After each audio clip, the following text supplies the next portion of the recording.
कभी इस बात पर गौर किया है कि जो हम खाते हैं उसका हमारे महसूस करने पर, हमारे सोचने पे कितना गहरा असर पड़ता है। आज हम इसी स्वास्थ्य और पोषण की दुनिया में उतरने वाले हैं। ये एक ऐसी यात्रा है जो शायद हमारे जीने के तरीके को देखने का नजरिया ही बदल दे। तो चलिए शुरू करते हैं। हम सब स्वस्थ रहना चाहते हैं, है ना? लेकिन इस शब्द का असली मतलब क्या है? क्या इसका मतलब सिर्फ ये है कि हमें कोई बीमारी नहीं है, या फिर ये उससे कहीं ज्यादा है? इससे पहले कि हम इसकी परिभाषा देखें, एक पल के लिए जरा सोचिए। जब कोई कहता है कि मैं स्वस्थ हूं, तो असल में वो क्या कहना चाह रहा है? क्या सिर्फ इतना कि उसे जुकाम बुखार नहीं है? देखिए, स्वास्थ्य को एक 3 पैरों वाली कुर्सी की तरह समझिए। शारीरिक, मानसिक और सामाजिक। अगर एक भी पैर कमजोर हुआ तो पूरी कुर्सी डगमगाने लगती है ना? तो असली सेहत इन तीनों का एक मजबूत बैलेंस है, सिर्फ बीमारी का ना होना नहीं। ये एक पूरी तरह से अच्छा महसूस करने वाली फीलिंग है। तो फिर सेहत की इस बढ़िया स्थिति तक पहुंचने के लिए हमारे शरीर को किन चीजों की जरूरत होती है? इसका जवाब है 6 जरूरी पोषक तत्व। ये हमारे शरीर के, कह सकते हैं, बिल्डिंग ब्लॉक्स हैं। सबसे पहले आते हैं कार्बोहाइड्रेट्स। इन्हें शरीर का हाई ऑक्टेन फ्यूल समझिए। चावल, रोटी, इन सब चीजों से मिलने वाला ये पोषक तत्व हमें हर काम के लिए एनर्जी देता है, सोचने से लेकर दौड़ने तक। इसके बाद है प्रोटीन। ये है हमारे शरीर की रिपेयर क्रू। मसल से लेकर स्किन तक हर चीज को बनाने और उसकी टूट-फूट की मरम्मत के लिए ये बहुत जरूरी है। और हां, बच्चों के विकास के लिए तो ये सबसे ज्यादा जरूरी है। अच्छा, वसा यानी फैट्स को अक्सर विलन बना दिया जाता है, लेकिन सच तो ये है कि ये हमारे शरीर के लिए बहुत जरूरी है। ये एक एनर्जी बैंक की तरह है, जिसे शरीर जरूरत पड़ने पर इस्तेमाल करता है, और साथ ही ये हमें गर्म रखने में भी मदद करता है। अब बात करते हैं विटामिन्स की। ये हैं हमारे शरीर के बॉडीगार्ड्स, हमारी ढाल।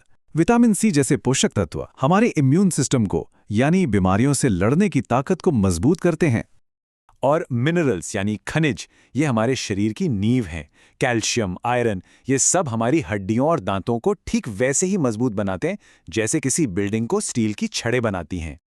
और आखिर में, लेकिन शायद सबसे जरूरी, पानी। हमारे शरीर का हर एक फंक्शन, हर एक सेल, उसे ठीक से काम करने के लिए पानी चाहिए ही चाहिए। ये हमारे शरीर का इंजन ऑयल है, जिसके बिना गाड़ी चल ही नहीं सकती। तो हमारे पास ये 6 सुपर हीरो पोषक तत्व तो हैं, लेकिन हम ये कैसे पक्का करें कि ये सब एक टीम की तरह मिलकर काम करें? इसका राज छिपा है एक संतुलित आहार में, यानी बैलेंस्ड डाइट में। एक बैलेंस्ड डाइट को एक म्यूजिक ऑर्केस्ट्रा की तरह समझिए। हर पोषक तत्व का अपना एक रोल है, और बेहतरीन संगीत के लिए, यानी अच्छी सेहत के लिए, उन्हें सही मात्रा में एक साथ काम करना होता है। और ये भी याद रखना जरूरी है कि हर किसी का ऑर्केस्ट्रा थोड़ा अलग होता है। हमारी ज़रूरतें, हमारी उम्र, जेंडर और हम कितने एक्टिव हैं, इस पर निर्भर करती हैं। ये पुरानी कहावत आज भी उतनी ही सच है जितनी पहले थी। ये हमें याद दिलाती है कि सही पोषण सिर्फ हमारे शरीर के लिए नहीं, बल्कि हमारी मेंटल हेल्थ और पूरी तरह से अच्छा महसूस करने के लिए भी कितना ज़्यादा ज़रूरी है। लेकिन तब क्या होता है जब ये नाजुक सा संतुलन बिगड़ जाता है? जब ऑर्केस्ट्रा की धुन बिगड़ जाती है, तब हम एक बहुत गंभीर समस्या का सामना करते हैं, जिसका नाम है कुपोषण। एक ऐसी चुनौती जो भारत में लाखों लोगों को प्रभावित कर रही है। जब हम कुपोषण के बारे में सोचते हैं ना, तो अक्सर हमारे दिमाग में भुखमरी की तस्वीर आती है। लेकिन ये कहानी का सिर्फ एक हिस्सा है। कुपोषण के 2 चेहरे हैं। एक है अल्प पोषण, मतलब शरीर को जरूरी पोषक तत्व मिल ही नहीं रहे, और दूसरा है अधिक पोषण, जिसमें शरीर को बहुत ज्यादा गलत चीजें मिल रही हैं, जिससे मोटापा जैसी समस्याएं होती हैं। ये आंकड़ा सिर्फ एक नंबर नहीं है। इसका मतलब है कि भारत में हर 3 में से 1 से ज्यादा बच्चे का विकास रुक गया है। स्टंटिंग सिर्फ उनके शरीर की ग्रोथ को नहीं रोकती, ये उनके दिमाग के विकास पर भी असर डालती है, जिससे उनकी सीखने और जिंदगी में आगे बढ़ने की क्षमता कम हो जाती है। और फिर है वेस्टिंग, जो और भी ज्यादा खतरनाक है। जरा सोचिए, एक बच्चा इतनी तेजी से वजन खो रहा है कि उसका शरीर कमजोर पड़ जा रहा है। ये एक इमरजेंसी वाली स्थिति है, जो भारत में लगभग 5 में से 1 बच्चे को प्रभावित करती है। जब हम इन आंकड़ों को दुनिया के बाकी देशों के साथ रखकर देखते हैं, तो समस्या की गंभीरता और भी साफ हो जाती है। ग्लोबल हंगर इंडेक्स में भारत की रैंकिंग का गंभीर श्रेणी में होना एक बहुत बड़ी चुनौती की तरफ इशारा करता है। कुपोषण हमेशा साफ साफ दिखाई नहीं देता, कभी-कभी ये छिपी हुई भूख की तरह होता है, जहां लोगों को पेट भरने के लिए कैलोरी तो मिल जाती हैं, लेकिन जरूरी विटामिन और मिनरल्स नहीं मिलते। जैसा कि इस टेबल में देख सकते हैं, सिर्फ एक विटामिन की कमी से भी स्कर्वी या रिकेट्स जैसी गंभीर बीमारियां हो सकती हैं। इन चुनौतियों के बारे में जानना थोड़ा डरा सकता है, लेकिन अब जरूरी है कि हम समाधान पर ध्यान दें। चलिए आगे बढ़ते हैं और देखते हैं कि इसे ठीक करने के लिए सार्वजनिक और व्यक्तिगत दोनों स्तरों पर क्या किया जा सकता है।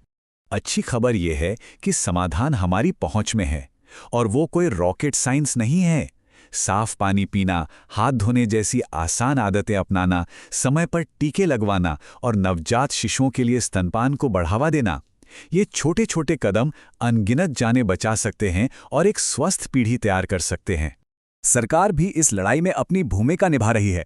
आईसीडीएस जैसे कार्यक्रम ये सुनिश्चित करते हैं कि बच्चों को जीवन की शुरुआत में ही सही पोषण मिले, जबकि स्कूलों में मिड डे मील योजना ये पक्का करती है कि कोई भी बच्चा भूखे पेट पढ़ाई करने की कोशिश ना करे।